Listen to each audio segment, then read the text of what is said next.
अस्सलाम वालेकुम। आज हम बायोलॉजी के अंदर पढ़ेंगे लाइसोसोम। इससे पहले हमने गोल्गी बॉडीज़ और एंडोप्लाज्मिक रेटिकुलम पढ़ा और वहाँ पे हमने ये जाना कि एंडोप्लाज्मिक रेटिकुलम से कुछ हार्मोन पैदा होते हैं, कुछ एंजाइम वहाँ पे प्रोड्यूस होते हैं और वो एंजाइम एंडोप्लाज्मिक रेटिकुलम से जाके गोल्गी बॉडीज़ के अंदर फिनिश हो जाते हैं, रैप अप हो जाते हैं, मॉडिफाइड होते हैं। फिर वहाँ से वो मॉडिफाइड फॉर्म में रिलीज होते हैं in the form of vesicle. उन वेसिकल में एक वेसिकल क्या है, लाइसोसोम है, जो कहाँ से प्रोड्यूस होता है, गोल्गी बॉडीज से, जिसके अंदर बहुत सारे एंजाइम होते हैं और इसका काम सेल में बुनियादी तौर पे डाइजेशन है। ये डाइजेशन करवाता है इंट्रासेलुलर। तो हम पहले इसके लफ्ज़ का मतलब देखते हैं। Lyso mean splitting, Soma mean body. ये स्प्लिटिंग करवाता है, लाइसिस करवाता है, इसलिए इसका नाम लाइसोसोम पड़ गया। इसको अगर डिफाइन किया जाए तो ये dense rounded and single membrane bounded organelles है और कहाँ पे मौजूद है, साइटोप्लाज्म में, जिसके अंदर डाइजेस्टिव एंजाइम है। ये एक सॉलिड तो नहीं है, लेकिन इसके अंदर क्या है, मेम्ब्रेन के अंदर डाइजेस्टिव एंजाइम है और एक तेलानुमा स्ट्रक्चर है, एक वेसिकल है जिसके इर्द गिर्द सिंगल मेम्ब्रेन है और उसके अंदर बहुत सारे एंजाइम पड़े हैं। लिखा जाता है कि 50 से ज़्यादा किस्म के एंजाइम इसके अंदर मौजूद होते हैं। डिस्कवरी इसने डीडू ने 1949 में इसको डिस्कवर किया था। अच्छा, इसने इसको जैसे डिस्कवर किया तो इसने इसको सुसाइडल बेग का नाम दिया था और वो बेग का नाम इसने इसलिए दिया था कि ये ऑटोफेगी करते हैं, सेल्फ ईटिंग में मुलविस है ये और सेल का खुद से ईटिंग करवाता है। अगर इसके एंजाइम निकल जाए सेल के अंदर तो सेल को भी डाइजेस्ट कर पाएगा, इसीलिए इसने सुसाइडल बेग का नाम भी दिया था। इसका केमिकल कंपोजिशन प्रोटीन है, लिपिड है और एंजाइम है। ये इन तीन चीज़ों से बना है और मोस्ट ऑफ द ऑर्गेनेल जो है वो प्रोटीन, लिपिड और एंजाइम से बने होते हैं। इसका जो डायमीटर है वो 0.1 से 1 माइक्रोमीटर तक है। स्ट्रक्चर इसका किस तरह है, तो आप लिखो कि ये सिंगल मेम्ब्रेन बाउंडेड है जिसके अंदर पावरफुल डाइजेस्टिव एंजाइम है जो राउंड अबाउट 50 है। और वो कौन कौन से है, जैसे हाइड्रोलेजिस है, हाइड्रोलाइटिक है और एसिड फास्फेटेस है, ये एंजाइम इसके अंदर पाए जाते हैं। प्राइमरी लाइसोसोम क्या होता है और सेकेंडरी, तो प्राइमरी लाइसोसोम वो है जो यहाँ गोल्गी बॉडी से बड ऑफ हो जाए। गोल्गी बॉडी के सरफेस से जैसे ही ये निकल आए लाइसोसोम तो हम इसको प्राइमरी लाइसोसोम कहते हैं। लेकिन बाद में क्या हो जाता है, इसका काम क्या है, इसका मेन काम ये है कि बाहर से जो सब्सटेंस अंदर आते हैं, जैसे सेल ने एंडोसाइटोसिस किया और किसी चीज़ को एनगल्फ किया तो वो उस एनगल्फ पार्टिकल के साथ अपने आप को अटैच करेगा। जैसे ये अंदर आया, सेल इसके इर्द गिर्द वैक्यूल बनाएगा, ये लाइसोसोम इसके पास आएगा और इसी के साथ इसको अभी फेगोसोम कहते हैं, इस फेगोसोम के साथ अपने आप को अटैच करेगा। अब ये जो आपको दिखाई देता है ये सेकेंडरी लाइसोसोम है।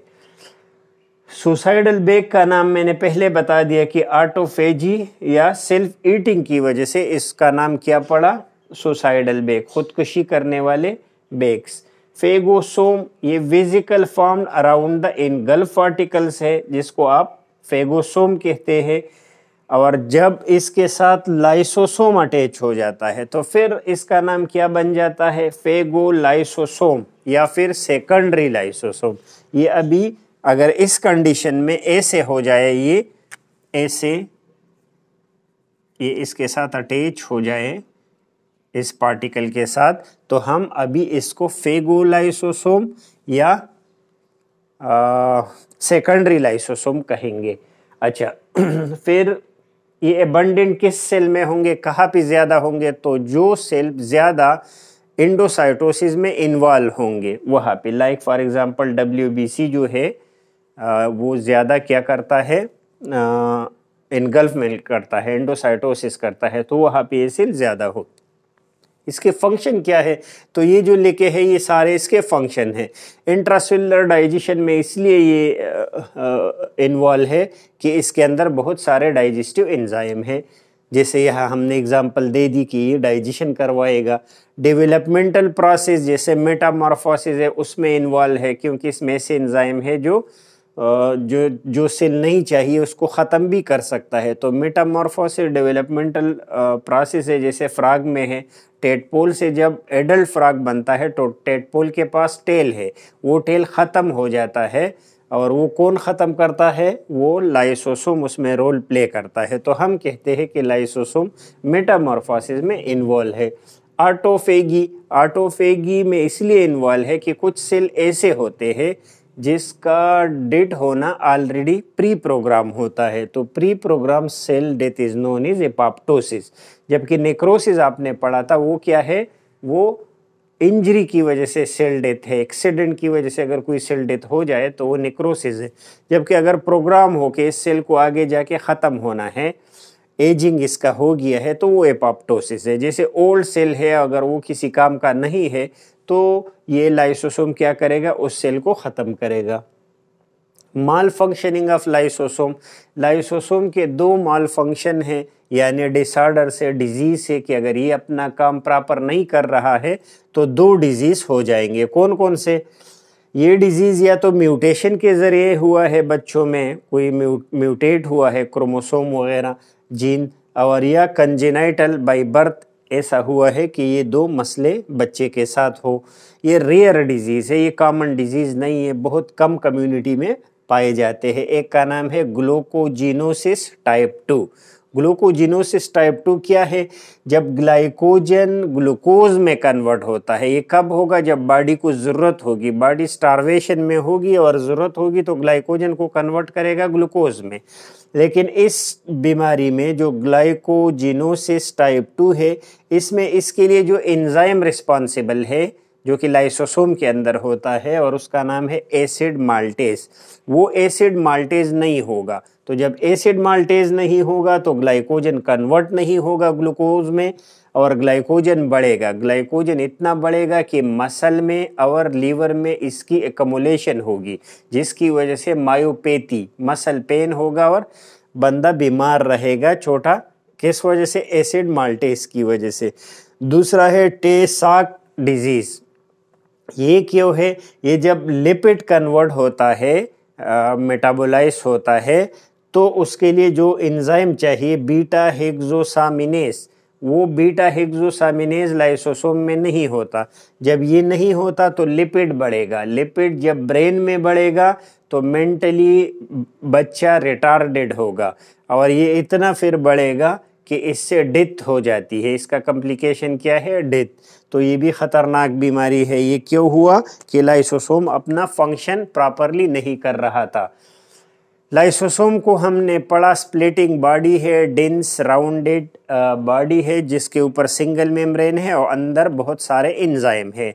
हमने इसके डिस्कवरर के बारे में कहा कि डीडू ने इसको क्या रिकॉग्नाइज किया था? सुसाइडल बेक, क्योंकि जब ये रप्चर होता था तो सेल को ही ख़त्म करता था। इसके अंदर राउंड अबाउट 50 टाइप के डाइजेस्टिव एंजाइम मौजूद है।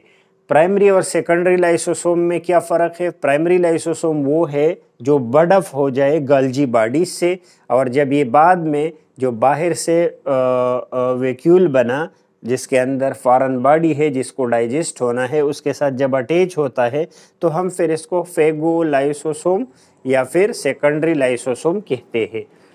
फिर हमने कहा कि ये एबंडेंट कौन से सेल में है? जो सेल इन्वॉल्व है एंडोसाइटोसिस में, जैसे WBC है, मैक्रोफेज जो हम कहते हैं, जो बार बार चीज़ों को इनगल्फ करता है।